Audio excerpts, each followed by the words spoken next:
Bonjour tout le monde, أهلاً وسهلاً مرحبا بكم يا جماعة الخير. J'espère que vous allez bien. Zulfillaoun, salam alaikum.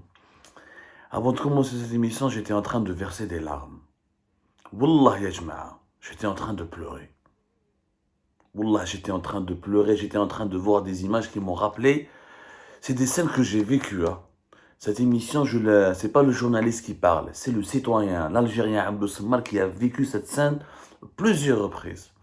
J'ai vu des images une dizaine de fois où je suis en train de les revisionner, des célébrations des supporters algériens et marocains à la frontière algéro-marocaine entre Porsi et Saïdia, à l'extrême ouest algérien et l'extrême est marocain, la fameuse frontière la plus cruelle du monde, où on a un Oued, je crois que c'est le Moulouya, le fameux Oued marocain, l'un des plus grands fleuves du Maghreb, et où on a les deux frontières séparées comme ça, côté marocain Melheh, côté algérien maintenant.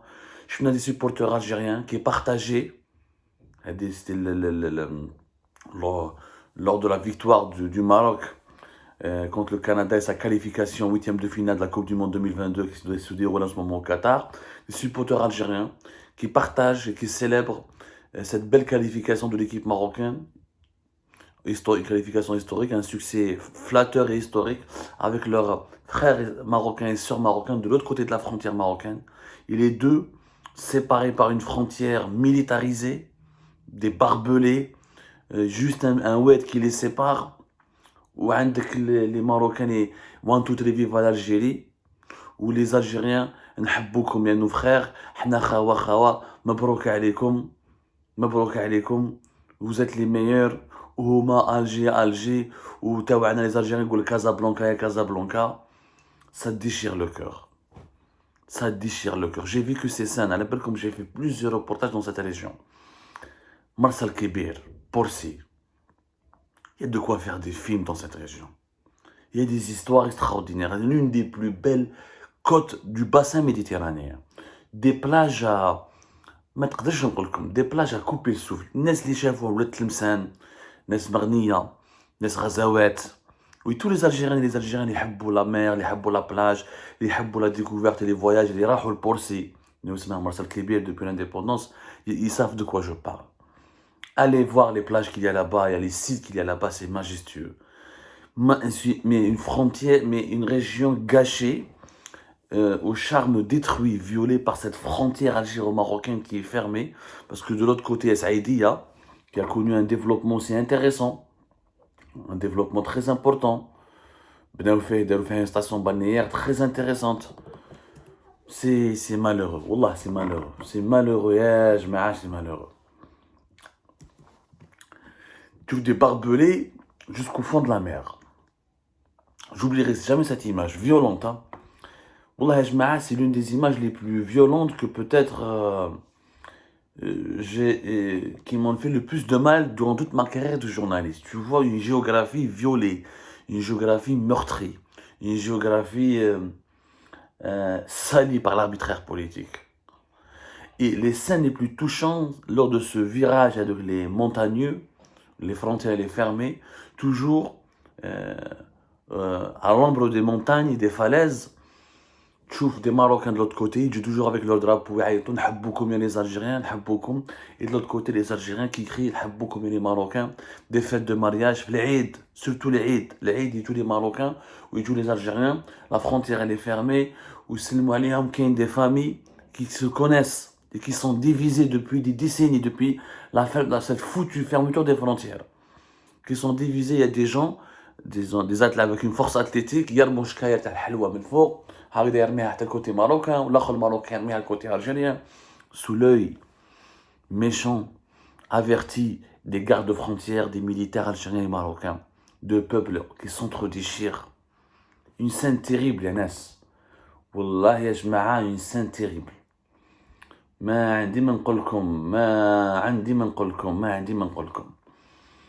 Quand tu vois les plages, qui m'a les dunes, qui m'a Sebiet, qui m'a Moscarda, les Andalous, Clovis, des plages des environs de Marsal Kébir.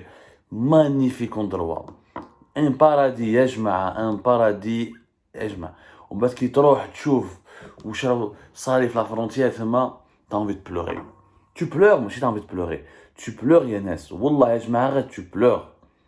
Tu pleures, ma cache, tu pleures. C'est le même peuple. Comme c'est les mêmes familles. C'est les mêmes familles. Ben Saïdia, moi, le côté marocain, moi, le côté algérien, c'est les mêmes familles, même histoire. Même histoire. Les divisions Agdek. Les images que j'ai revues tout à l'heure, vous pouvez revoir la chaîne arabe américaine Al-Hurra. On a parlé, elle a fait un brillant reportage, un brillant sujet là-dessus. On va essayer de publier le lien après ou de mettre l'imprime écran de l'article d'Al-Hurra en étiquette sur cette émission, sur cette vidéo que nous allons diffuser. Sur cette vidéo, j'ai du mal à parler. Allah al-Adim, c'est touchant. Tu vois, les Algériens et les Marocains qui célèbrent une victoire footballistique dans la joie, dans la communion, en dépit d'une frontière hermétique et l'une des plus militarisées et les plus surveillées du monde. C'est un drame absolu. Tout ça pourquoi? Parce qu'il y a deux régimes, qui sont foncièrement dans la mauvaise foi, dans la manipulation, dans l'hostilité permanente. Ils ont compromis le destin de 45 millions d'Algériens et le destin de 36 millions de Marocains.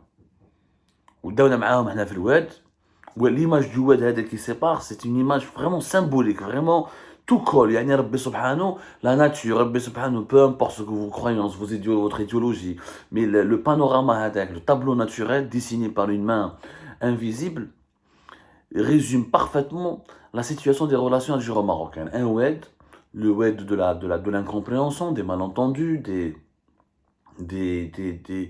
tensions, mais aussi un Oued qui peut servir de réconciliation. Et qui sépare deux rive marocaine, rive algérienne. C'est malheureux, NS. C'est malheureux.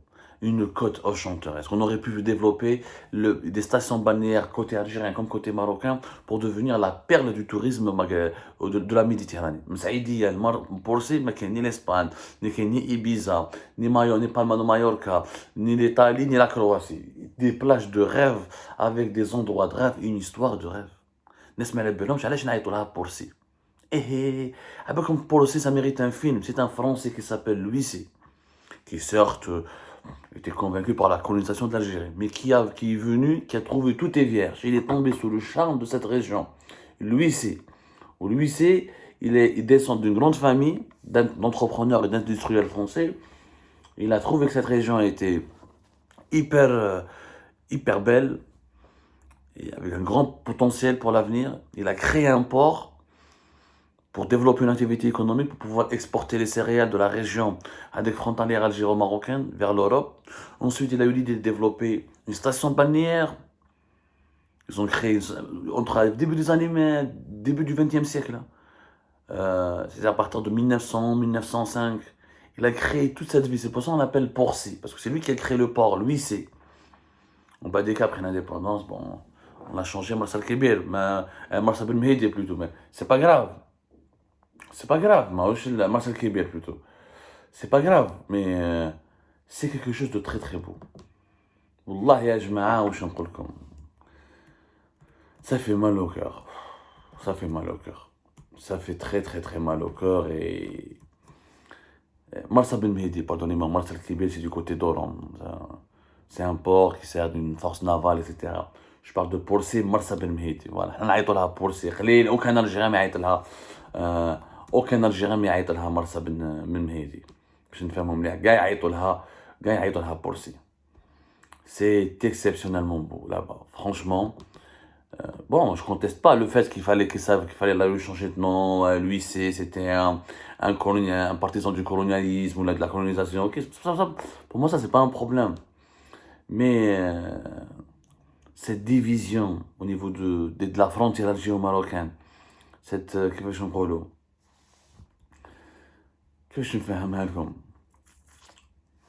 cruel de voir chaque jour. J'ai été là-bas plusieurs reprises. Et j'aimerais bien que les gens qui regardent cette émission, qui sont dans la région, là, qui ont vu cette région, ou là, qui ont assisté à ce que j'ai assisté, puissent témoigner.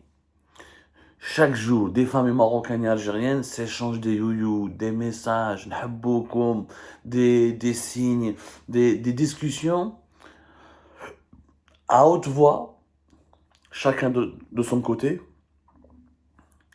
sous la surveillance des forces armées et des gardes frontières des deux pays.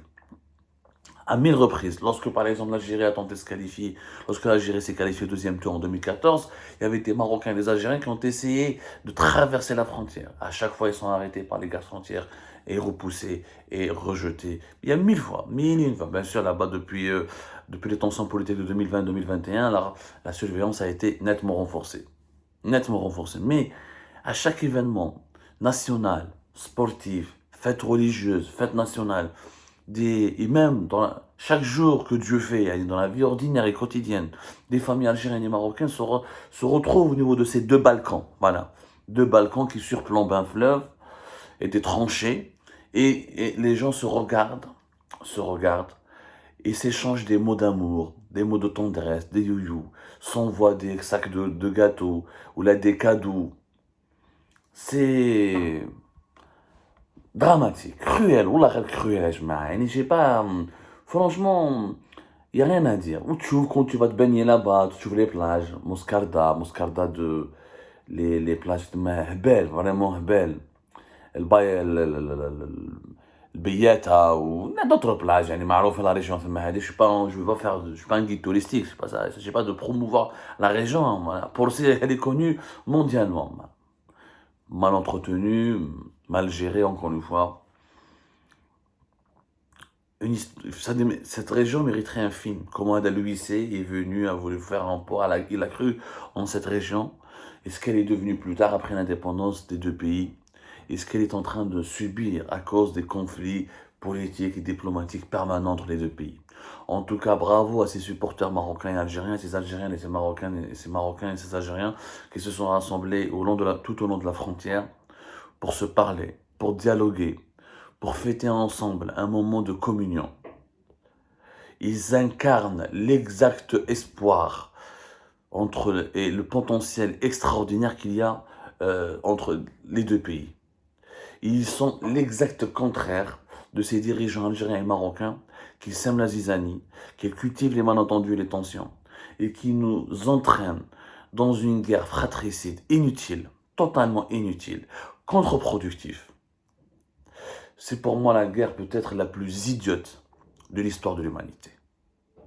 Ça fait mal au cœur et je ne peux pas continuer à dire d'autre chose parce qu'il n'y a rien à dire de plus. Ça fait mal au cœur.